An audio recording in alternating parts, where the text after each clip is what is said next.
आपको याद होगा एक विज्ञापन था बीजेपी का जिसमें एक महिला बोलती है, वार रुकवा दी पापा। वार रुकवा दी पापा का मतलब बीजेपी ये क्लेम करती है कि दूसरे देशों के युद्ध रुकाने की ताकत ये बीजेपी रखती है, कंप्रोमाइज प्रधानमंत्री मोदी जी रखते हैं। पर सच्चाई ये है कि हमारे देश में पेपर लीक तक नहीं रोका जा रहा। ये सच्चाई है इस बीजेपी सरकार की, इस कंप्रोमाइज प्रधानमंत्री की। ये एक छोटा इशू नहीं है, ये भारत के भविष्य का इशू है। और ये शुरू हुआ जब एनटीए, नेशनल टेस्टिंग एजेंसी जो शुरू की बीजेपी ने 2017 में, उसके बाद पेपर लीक लगातार हुए। उसके बाद किस तरह से मेरिट में आता है उसके ऊपर हर बार सवाल हुए। कोर्ट्स का इंटरवेंशन उसके बाद बहुत ज्यादा हो गया क्योंकि बहुत ज्यादा पेपर लीक्स हो रहे थे, सवाल इस पे उठाए जा रहे थे।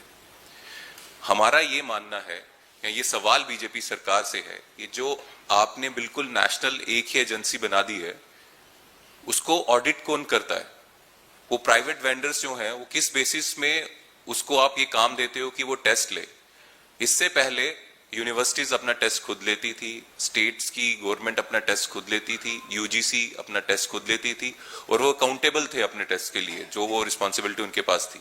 लेकिन अभी के तौर पे बिल्कुल अंधेरे में देश के लोग हैं, देश के स्टूडेंट्स हैं, और बिल्कुल ये बीजेपी सरकार मानती है और चाहती है कि उस अंधेरे में ये बच्चे जाएं और माने कि सिस्टम सही है, करप्शन नहीं हो रही।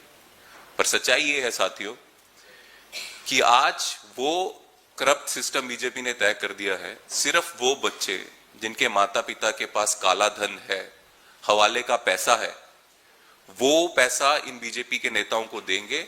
उनकी जेबों में जब पैसा जाएगा तो उनको नौकरी भी मिलेगी, उनको एडमिशन्स भी मिलेंगी। और वो बच्चे भारत के जिनके माता पिता मिडिल क्लास फैमिली से हैं, लोअर मिडिल क्लास फैमिली से हैं या गरीब हैं, वो जितनी भी मेहनत कर लें, जितनी भी पढ़ाई कर लें, उनका भविष्य बीजेपी के शासन में भारत देश में नहीं है। ये एग्जाम्पल सेट कर रही है बीजेपी। क्योंकि पेपर लीक अगर होता है तो पेपर लीक कौन खरीदता है? वही खरीदते हैं ना जिनके पास पैसा हो। करोड़ों रुपए के अगर ये पेपर लीक हो रहे हैं तो ये अमीरों के लिए हो रहे हैं। और कांग्रेस पार्टी पहले से ही कहती है ये अमीरों की सरकार है, सूट बूट की सरकार